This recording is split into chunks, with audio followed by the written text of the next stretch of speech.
사랑하는 성도 여러분, 오늘 수요 예배에 함께 모인 여러분을 축복합니다. 아마 여러분은 중요한 선택을 하고 이곳에 오셨을 겁니다. 오늘 하루도 피곤하고 또 어쩌면 여러 가지 일들이 있겠지만 그래도 수요 예배 시간을 알고 또 이 시간 하나님 앞에 서겠다라는 결단으로 이곳에 나오신 줄을 믿습니다. 이 중요한 선택 가운데 하나님은 반드시 크신 은혜를 내려주실 것입니다. 제자들도요, 예수님의 부르심에 응답하여 예수님을 선택하고 예수님을 따르고 예수님과 함께 하였지요.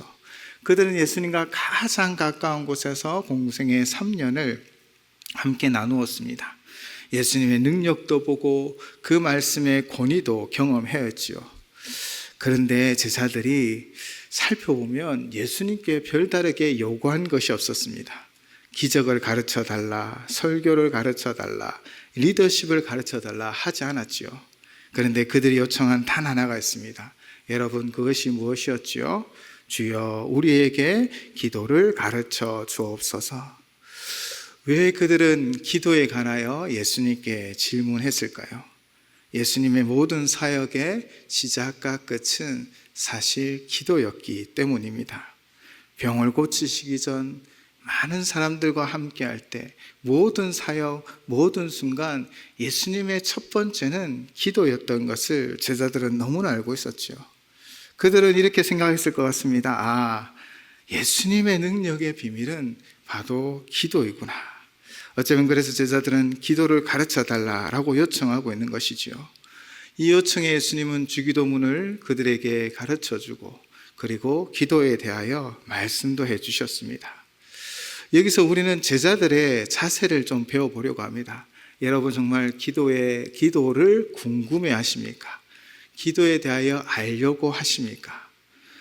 오늘 우리는 성경에서 가르치는 기도에 대해서 한번 살펴보려고 합니다. 기도가 어떤 것인지 또 기도의 능력이 무엇인지. 첫째는 성경이 우리에게 가르치는 기도는 말 잘하는 법을 배우는 것이 아닙니다.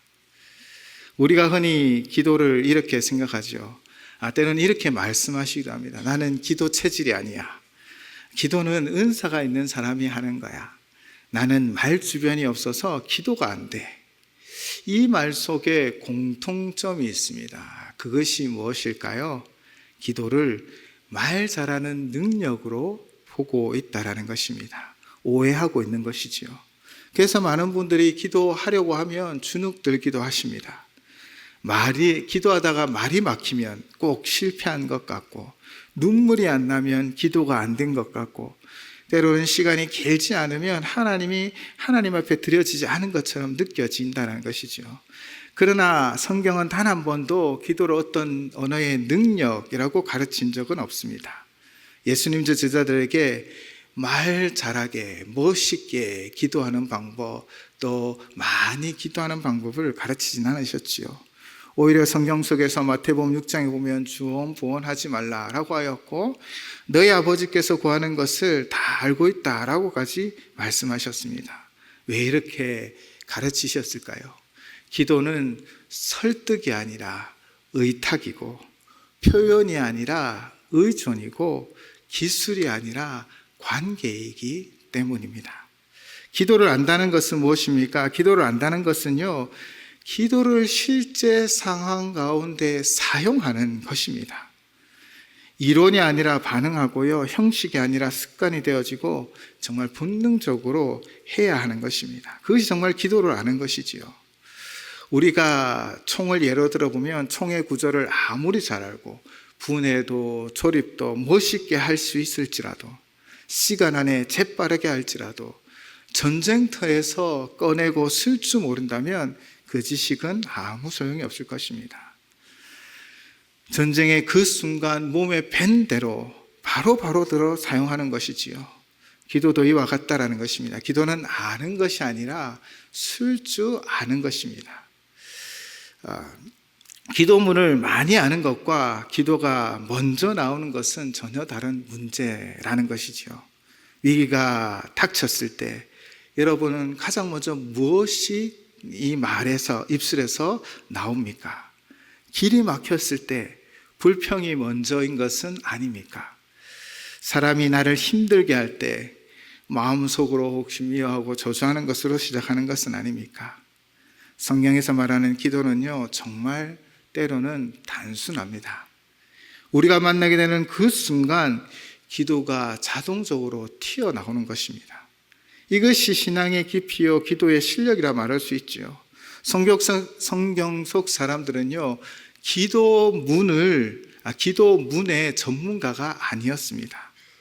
모세를 생각해 보시기 바랍니다. 수르 광야에서 4일 길을 걸었을 때 물이 없자 백성들은 모세를 원망했습니다. 그때 모세는 어떻게 반응했습니까? 그 원망 가운데 그들에게 전후 사정을 이야기하는 것이 아니라 바로 하나님 앞에 부르짖었다라는 것입니다. 또 그들의 원망에 대하여 그들에게 도리어 원망하는 것이 아니라 하나님 앞에 나아갔습니다. 출애굽기 15장 25절입니다. 모세가 여호와께 부르짖었더니 여호와께서 그에게 한 나무를 가리키시니 그가 물에 던지니 물이 달게 되었더라. 거기서 여호와께서 그들을 위하여 법도와 유례를 정하시고 그들을 시험하실세. 아멘. 원망에 반응하기보다 하나님 앞에 자동적으로 어쩌면 바로 부르짖었던 모세의 모습이죠. 하나님께서는 한 나무를 통해 쓴 물을 단물로 만들어 주셨습니다. 다윗이 시글락에서 그의 가족과 그를 따르는 이들의 가족이 아말렉의 사람들에 의하여 모두 잡혀갔을 때 다윗은 큰 위기에 처했습니다. 그를 따르던 이들이요 다 다윗을 원망하고 달려들려고 했었습니다. 사무엘상 30장 6절 말씀입니다. 백성들이 자녀들 때문에 마음이 슬퍼서 다윗을 돌로 치자 하니 다윗이 크게 다급하였으나 그의 하나님 여호와를 힘입고 용기를 얻었더라. 아멘. 다윗이 크게 다급하였습니다. 당황하고 정말 어찌하야 할 바를 모르고 순식간에 일어나는 사건과 상황 가운데 그 마음이 다급했습니다. 여러분, 우리는 이런 상황들을 어떻게 합니까? 정말 때로는 멍해지지요. 뭘 해야 될지 모르고 어떻게 해야 될지 모르는 그런 순간일 수 있을 것입니다. 그러나 다윗은 다급하였으나 그의 하나님 여호와를 힘입고 용기를 내었습니다. 그가 하나님을 부르짖은 것이지요. 하나님을 찾은 것입니다. 하나님께 부르짖고 찾는 기도의 용사가 바로 다윗이었죠. 느헤미야를 한번 생각해 봅시다. 왕 앞에서 갑자기 질문을 받았습니다. 내가 내게 어떻게 해야 줄까? 내가 원하는 것이 무엇이냐? 느헤미야 2장 4절 말씀입니다.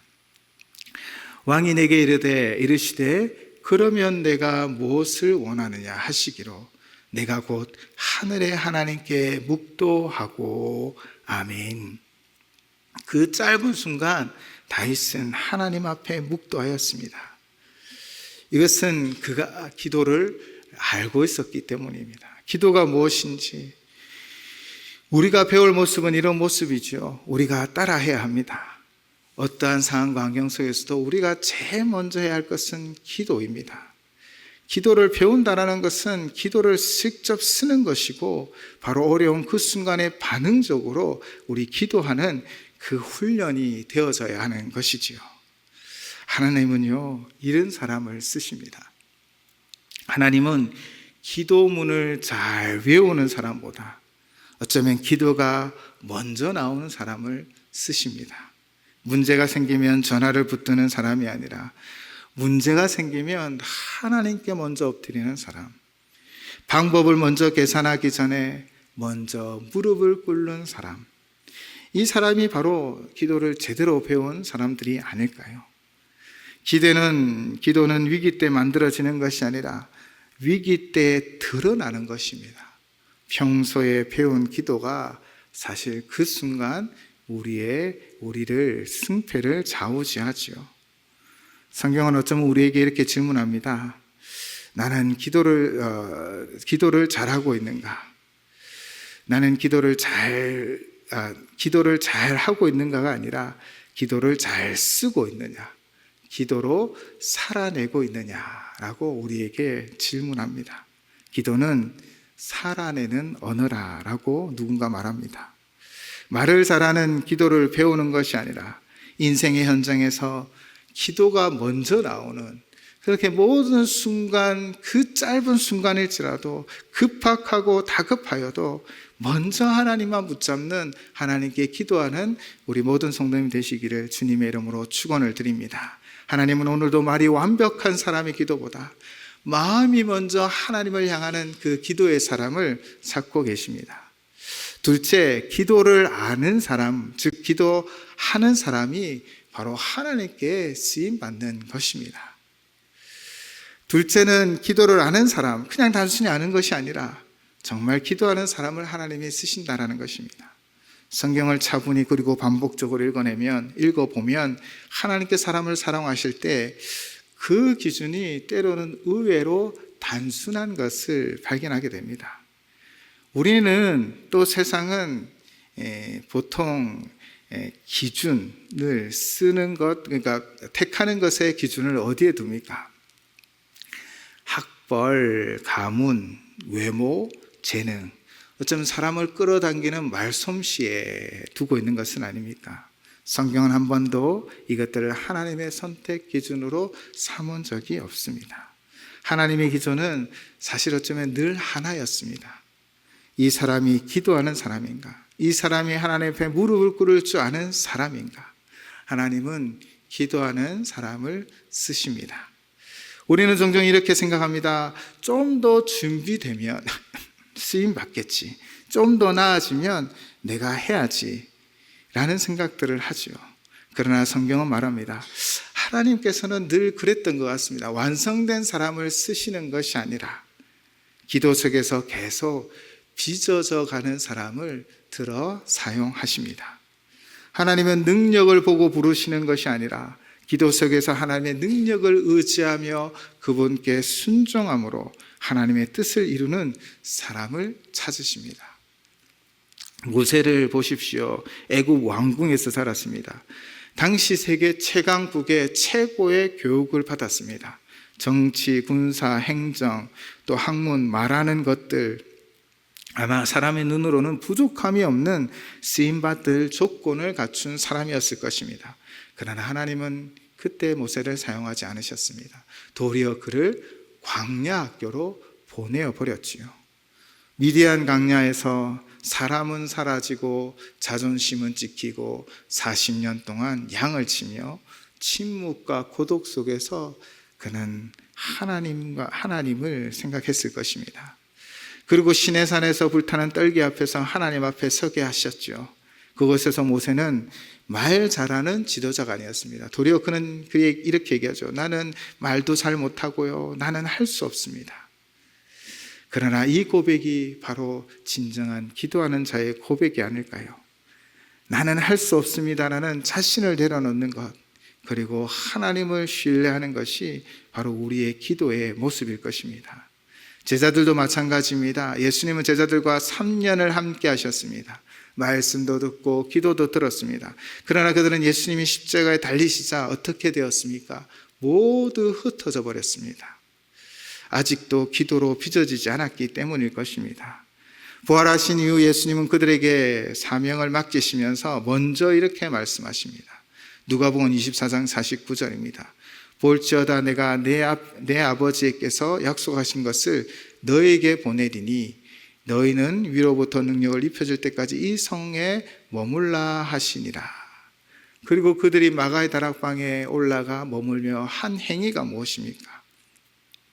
전략 행위를 짜고 선교 계획을 세우지 않았죠. 그들은 전혀 기도에 힘썼습니다. 그 기도를 통과한 후에 성령이 임하시고 그때부터 제자들은 세상을 뒤집는 하나님의 도구가 되었습니다. 하나님은 왜 기도를 먼저 보실까요? 기도는 단순히 응답을 얻는 수단이 아닙니다. 기도는 하나님께 쓰임받을 수 있는 그릇으로 빚어져 가는 과정이기 때문입니다.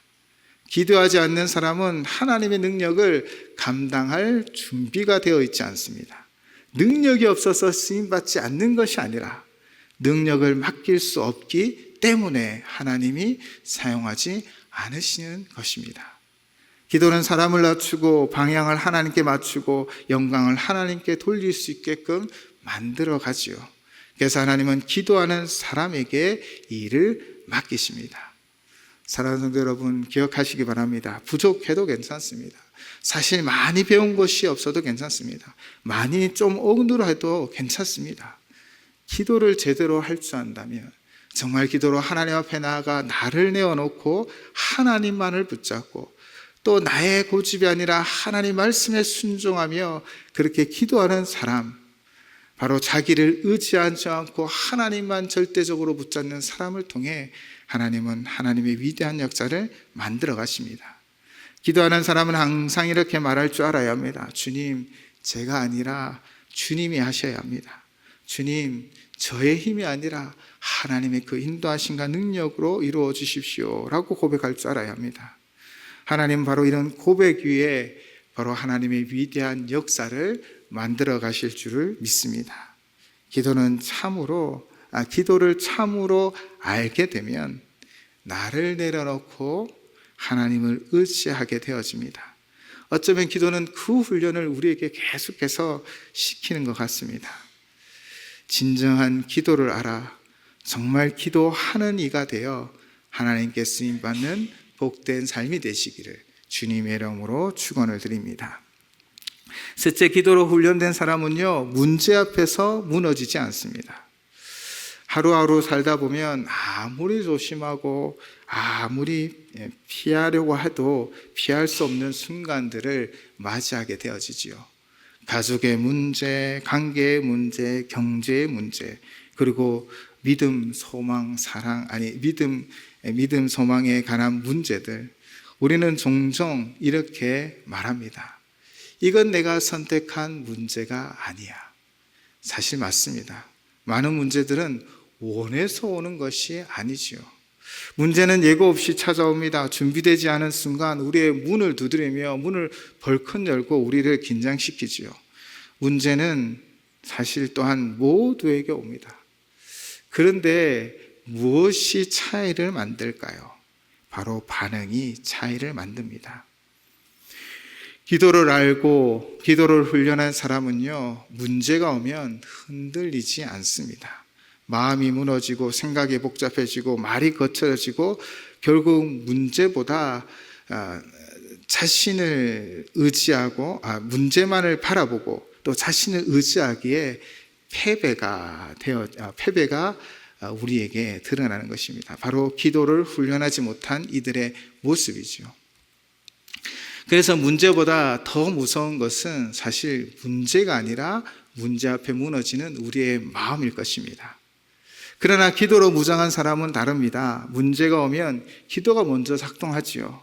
문제가 사라져서 기도하는 것이 아니라 문제가 있어도 기도가 멈추지 않습니다.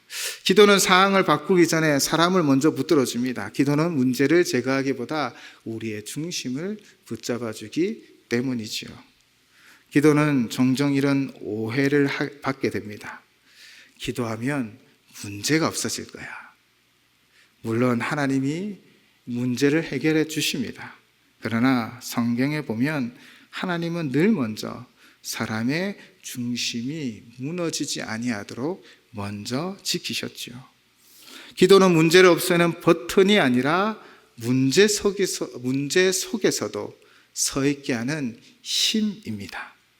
그래서 기도를 붙잡는 사람은요, 문제 앞에서도 무너지지 않는 것입니다.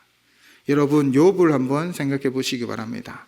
욥의 인생에 닥친 문제는 사실 우리도 감당하기 힘들 만큼 어려울 정도였습니다. 재산도 잃고 자녀도 잃고 건강도 잃고 마지막에는 아내도 또 친구들도 그를 정죄하며 위로를 잃어버렸습니다. 그러나 욥은 무너지지 않았죠. 그 이유가 무엇일까요? 우리는 욥기 첫 장에서 이유를 발견할 수도 있습니다. 욥기 1장 20절에서 22절 말씀입니다. 욥이 일어나 겉옷을 찢고 머리털을 밀고 땅에 엎드려 예배하며 이르되 내가 모태에서 알몸으로 나옵사온즉 또한 알몸이 그리로 돌아가올지라 주신 이도 여호와시오 거두시는 이도 여호와시오니 여호와 이름이 찬송을 받으실지니이다 하고 이 모든 일에 욥이 범죄하지 아니하고 하나님을 향하여 원망하지 아니하니라. 아멘. 문제 앞에 욥은 하나님을 바라보며 하나님 앞에 고백하고 그분을 의지했죠. 문제 앞에서 하나님과의 관계를 놓지 않았습니다. 성경은 욥이 모든 것을 이룬 후에도 바로 하나님께 향했음을 분명하게 가르쳐주고 있습니다. 바로 이것이 욥의 시작 1장에 드러난 내용이죠. 세상은 그들을 흔들렸지만 그의 방향은 흔들리지 않았습니다. 결정적인 장면은 또한 회복의 끝자락에 있습니다. 바로 기도로 시작한 욥은 기도로 마치죠. 욥기 42장 10절입니다. 욥이 그의 친구들을 위하여 기도할 때 여호와께서 욥의 공경을 돌이키시고 여호와께서 욥에게 이전 모든 소유보다 갑절이나 주신지라. 아멘.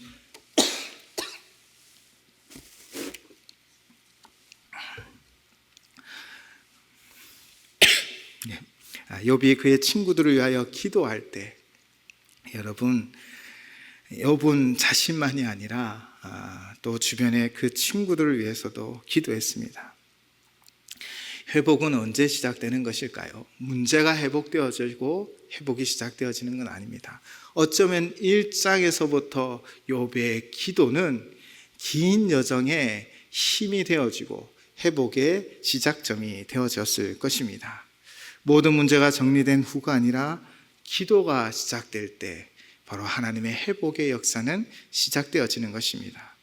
특별히 성경은 욥이 자기 문제를 위해 기도했다고만 하지 않고 그를 아프게 했던 사람들, 그를 오해했던 사람들, 그를 벗을 위하여 또한 기도했다라고 기록하고 있습니다. 기도에 훈련된 사람을 하나님 쓰시고 또한 정말 마지막에 승리를 쟁취하게 됩니다. 그런데 이 기도는 나만을 위한 기도에서 이제는 내 이웃과 내 주변과 다른 사람을 위한 중보 기도로 나아가는 것이죠. 기도로 훈련된 사람의 모습입니다. 문제가 여전히 남아있어도 마음은 하나님께 향하는 것입니다. 기도하는 사람은 잠깐 패배차처럼 보일 수 있습니다. 그러나 최후 승리를 누리게 되어질 줄을 믿습니다.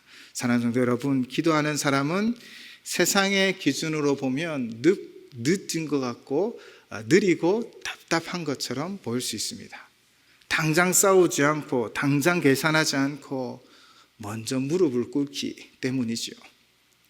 그래서 잠깐은 패배자처럼 보일 수도 있습니다. 그러나 성경은 분명하게 말하고 있습니다. 끝에 가면 반드시 회복되어집니다. 왜냐하면 기도는 사람을 하나님의 시간 안에 머물게 하기 때문입니다. 지금 혹 우리가 문제 가운데 있다고 할지라도 해결되지 않은 문제, 말 못할 고민, 또 쉽게 사라지지 않는 부담, 오랜 세월 기도한 제목들, 성경은 문제가 없는 것이 아니라 약속이 있다라고 말하고 있는 것입니다. 분명한 약속은 이것입니다. 기도 훈련을 하는 사람, 기도를 붙잡는 사람, 기도로 하나님 앞에 나아가는 사람은 문제 앞에 결코 무너지지 않을 것입니다.